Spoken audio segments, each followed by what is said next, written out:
ایک مرتبہ آتا ہے کہ حضرت سیدی فاروق اعظم رضی اللہ عنہ کے ساتھ حضرت خباب کھڑے ہیں۔ تیز ہوا چلی، جب تیز ہوا چلی تو حضرت خباب رضی اللہ عنہ کی کمر سے کپڑا اٹھا، جیسے کپڑا اٹھا تو حضرت عمر فاروق کی نظر حضرت خباب کی پیٹھ پر پڑی تو کیا دیکھتے ہیں؟ جلنے کے نشان ہیں، جلنے کے نشان ہیں۔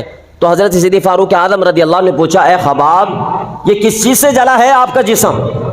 آپ کا جسم کیسے جلا ہے؟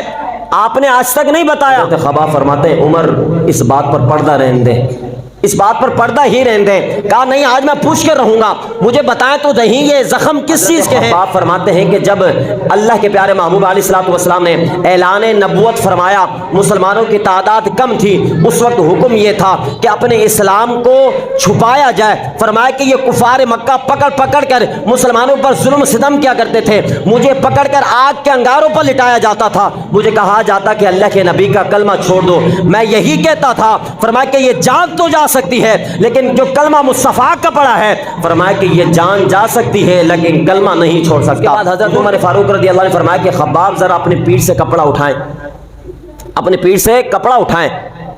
اب پوچھنے لگے، حضرت خباب پوچھنے لگے عمر کیا کرنے لگے ہو؟ کہا آپ کپڑا تو اٹھائیں۔